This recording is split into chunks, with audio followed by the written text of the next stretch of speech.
Happy New Year! I love you, Daddy. I love you, Moo. I hope you had fun last night, but not too much fun. Today, I thought it would be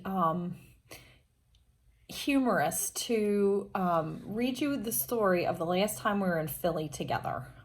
If you remember, it was a number of years ago, and we were visiting in October, the weekend of my birthday. So here goes. It's called Going Out on a Limb.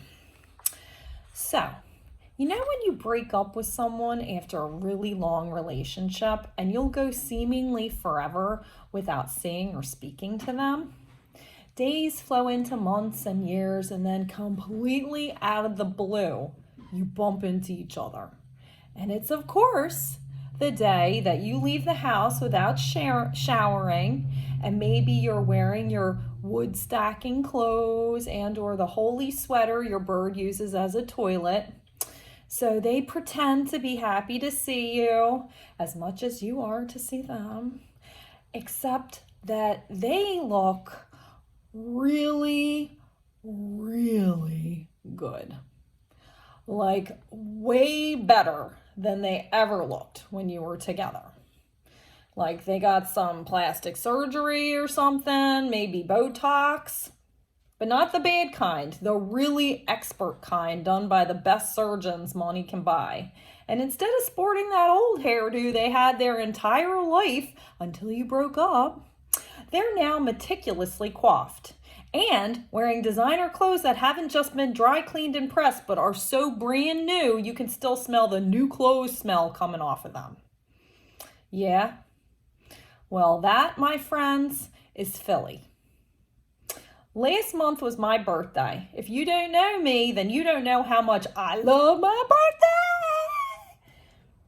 And this year, instead of celebrating it at home in Maine, my beloved family made a plan to get together and celebrate in style. Where? Well, Philly, of course.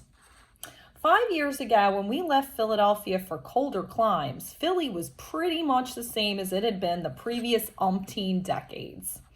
Okay, maybe a little bit cleaner, but really fundamentally the same. We lived in a gentrifying neighborhood, one that allowed us to buy a house, live in it for 8 years, then sell it for over 3 times what we paid. I kid you not. When we moved north in 2009, leaving all of our friends and family and the only home we'd ever know behind, as well as 3 stray porch cats, we didn't realize that Philadelphia would undergo a magical transformation worthy of Hall of Fame fame, but it did. When we left Philly, the South Street Bridge had just closed for construction. The waterfront along the Schuylkill was, like a majestic butterfly, still in its pupa state, just beginning its metamorphosis. Old City was still just that, an old part of the city, a little nicer than some of the rest maybe, but not that nice. The area north of City Hall, pretty much without exception, from Broad Street all the way to Temple and on, was still gritty. Fishtown and Northern Liberties had reached the stage of indie hipster that was still novel, even tolerable. But when we returned last month, holy shitoli, Philadelphia had transformed into something I'd never imagined. It looks so good. And not just good, but great. We spent the better part of Sunday driving around town, taking in not only the old hood, West Philly, but all the sights. And as the blocks whizzed by, I found myself feeling less and less comfortable and more resentful. Seeing all of these new people, young, beautiful, happy, enjoying my town. It didn't even look like my town anymore. Gone were the filthy street corners of my youth, the dive bars and the broken park benches.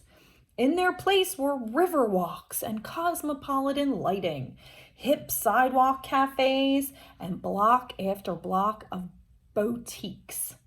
We crossed over the bridge where I used to see a homeless man masturbating, And instead of scrubby bushes and soiled underpants, there were neon-clad joggers and cyclists, families pushing small children in strollers, lovers walking hand in hand, all blissfully unaware of the jizz beneath their feet. I was almost, dare I say it, jealous.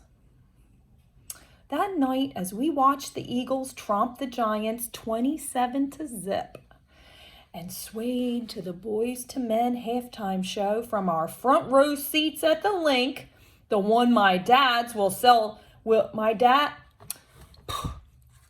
ones my dad will to me because we bleed green, and don't you forget it, except that you sold them, Daddy. I hope you forget that part. I felt acutely aware of all that I'd lost moving to Maine. Thankfully, the maudlin mood didn't last long, because for all of its spiffy newness, there are things about Philly that will never change, like the people. I woke Monday morning to not only a new year of life, but to news. At breakfast, my dad related the story that was all over the Philadelphia media.